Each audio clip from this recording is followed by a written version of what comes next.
Fala galera, eu sou o Fabiano Bandeira e aqui no meu canal muito Botafogo de futebol e regatas. Fosse o jogo de ontem lá no meio do campeonato, eu teria ficado muito preocupado e até frustrado pelo fato de mais uma vez o Botafogo não ter conseguido se impor fora de casa. Mas no 0 a 0 com a Ponte Preta, o Botafogo colocou um pontinho a mais de vantagem em relação ao segundo colocado da Série B, que é o Coritiba. O Fogão é líder com 63 pontos e o Coxa vice-líder com 61. Importante dizer também que em relação ao quinto colocado, o Botafogo tem 6 pontos de vantagem neste momento. 63 contra 57 do CRB. E faltam 3 rodadas apenas para o término da competição. O Botafogo, já na próxima rodada, pode garantir o acesso matematicamente. Tem que vencer o Operário no estádio Newton Santos. Para isso, o Glorioso deve contar com a torcida. A tendência é que a casa esteja cheia e que tenhamos uma belíssima festa da galera alvinegra. O Fogão vencendo vai a 66 e se garante matematicamente na Série A de 2022. É claro que o Botafogo pode se garantir na Série A com a pontuação que tem hoje, 63, empatando também, indo a 64. Mas aí só saberemos depois, ficaremos com aquela pulga atrás da orelha. Então é melhor que o Botafogo vença, que a torcida faça a festa, comemore e que tenhamos uma segunda-feira especial torcendo para o Fogão. Lembrando que é feriado, proclamação da República e o jogo é às 16 horas. Se você tiver condições, vá ao estádio Newton Santos. Eu certamente estarei lá. Então, embora o Botafogo não tenha ido bem ontem, também não perdeu, nem gol tomou. E neste momento, o meu foco é total no acesso. Já estou pensando no jogo de segunda-feira, quero que chegue logo, porque ficar pensando no jogo de ontem não é muito bom. Eu vou ficar pensando na vitória sobre o Vasco em São Januário e no jogo de segunda-feira. Ontem foi uma partida ali de fim de campeonato, 0 a 0, e a gente dá aquela ignorada. Claro que não agora, eu vou falar sobre o jogo neste vídeo. É importante dizer também que o Botafogo tem que resolver essa questão dos jogos fora de casa como algo institucional. Não é este time, não é a Série B de 2021. O Botafogo vem tendo problemas com isso já há alguns anos. Tem que haver um entendimento do tamanho do Botafogo internamente e tem que ser passado para os jogadores e comissão técnica que o Botafogo, claro, tem que ser um excelente mandante, como vencendo na Série B, é o melhor da competição, mas também tem que melhorar o desempenho e os resultados fora de casa. O Botafogo não pode ficar encolhido, o Botafogo não pode ficar tímido, tem que jogar naturalmente fora do Rio de Janeiro também, mas isso tem que ser passado de uma maneira mais clara para todo mundo dentro do clube. Só que isso, que seja passado agora, depois da Série B do Campeonato Brasileiro. O Botafogo tem 3 jogos para garantir o acesso. E sinceramente, gente, são 3 jogos para 9 pontos. Sem soberba, eu explico. Acabei de falar que o Glorioso é o melhor mandante da competição e vai jogar 2 das 3 últimas rodadas dentro do Newton Santos. Próximo jogo contra o Operário e no último jogo contra o Guarani.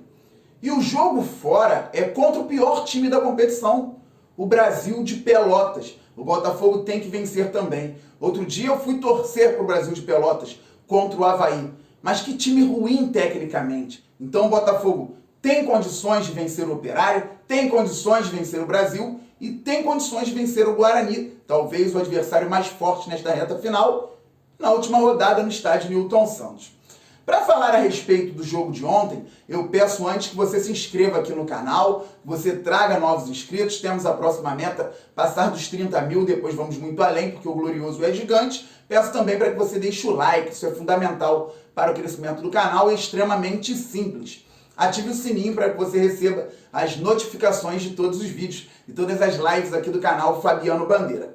Ontem o Botafogo entrou em campo com o Diego Loureiro no gol, o Daniel Borges, ao meu ver, o melhor do Botafogo em campo na lateral direita, Canu e Gilvan na zaga e o Carlinhos na lateral esquerda.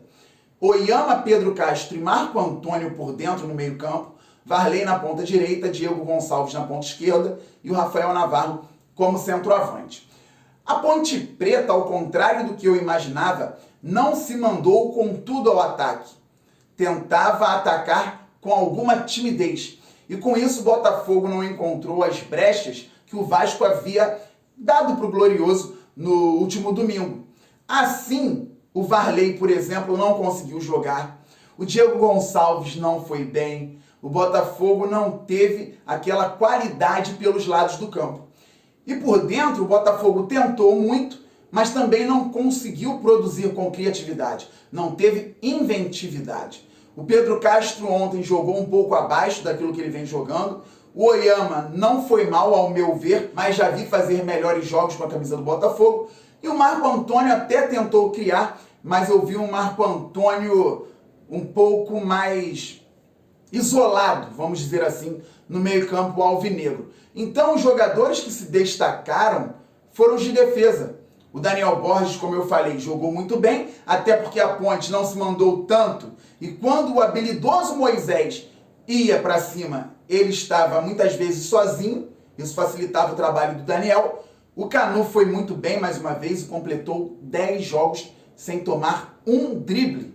Que participação do Canu na Série B do Campeonato Brasileiro, principalmente depois da entrada do Carly e da chegada do Anderson Moreira. Mas ontem o Carly não jogou, quem jogou foi o Gilvan. E o Gilvan também foi bem na partida. Deu 2 molezinhos ali na parte técnica, um no primeiro tempo e outro no segundo, mas no geral o Gilvan foi bem. Felizmente, não tomamos gol, mesmo com a dupla de zaga sem a presença do Joel Carly. E o Carlinhos na lateral esquerda ali também foi o jogador que oscilou. Em alguns momentos foi razoável, em outros momentos não tanto. Não teve brilho, a não ser na cobrança de falta no segundo tempo, que chegou a triscar no travessão. Então a zona defensiva do Botafogo ficou sólida e o Glorioso não sofreu tanto. Lembrando que talvez o único ataque mais perigoso da Ponte tenha sido numa retomada depois de um escanteio do Botafogo, e a Ponte não soube aproveitar a vantagem numérica, e o Daniel Borges foi muito bem, cortou uma bola com exatidão.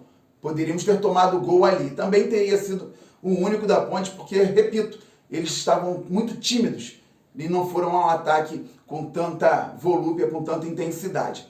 O Botafogo poderia ter aberto o placar no início do primeiro tempo, mais ou menos aos 5, numa jogada oriunda de bola parada que sobrou para o Canu. Ele finalizou e o Ivan fez uma defesaça.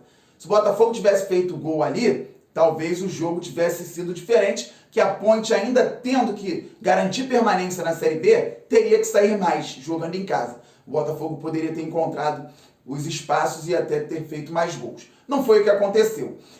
Como eu disse, a zona de meio campo produzindo pouco, o Oyama menos bem do que em outros momentos, o Pedro Castro mais tímido também e o Marco Antônio mais isolado, Varley e o Diego Gonçalves não tão bem até pela falta de espaço, e o Rafael Navarro brigando muito, Rafael Navarro buscando muitos espaços, buscando contato com os zagueiros adversários, mas não conseguindo finalizar porque a bola não estava chegando.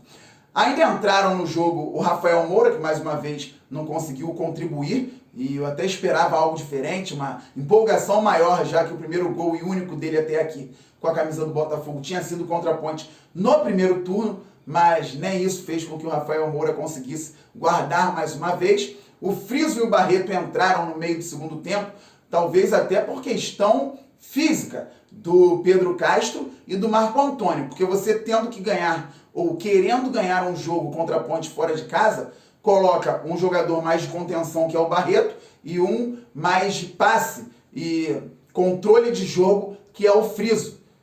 Não entendi muito bem, pensei então que pode ter sido sim questão física. O Hugo entrou no lugar do Carlinhos, ali naquela troca de um lateral por outro, e o Ronald entrou no lugar do Varley para tentar abrir espaço com um drible, mas o Ronald também não conseguiu ser eficaz pelo lado direito, embora tenha tido uma grande chance numa das grandes jogadas da partida pelo Botafogo. Marco Antônio tinha conseguido encontrar bem o Diego Gonçalves, que deu um belíssimo passe cruzando a área para o Ronald, que dominou bem a bola, finalizou e ela por muito pouco não entrou. Ele bateu cruzado, forte, uma pena, poderia ter sido um belo gol para o Glorioso. Então uma partida sem muita criatividade, sem muita inventividade, mas que também não pode virar caso de pressão para um time que só precisa, só entre aspas, claro, vencer o Operário na segunda-feira para confirmar o acesso à Série A do Campeonato Brasileiro. Não vai ser um jogo simples, muito provavelmente o Operário vai ficar atrás da linha da bola, vai ficar esperando o momento de dar um bote para buscar um contra-ataque e o Botafogo vai ter que ser inventivo, criativo, impetuoso, vai ter que ter intensidade para fazer pelo menos um gol e não tomar lá atrás e vencer e subir. Ontem o Botafogo não conseguiu. A boa notícia é que dentro de casa o Botafogo vem conseguindo. Vamos, galera, vamos apoiar o Glorioso. O acesso vem e tomara que venha já na próxima segunda-feira. Estamos muito juntos. Saudações alvinegras. Valeu, fui!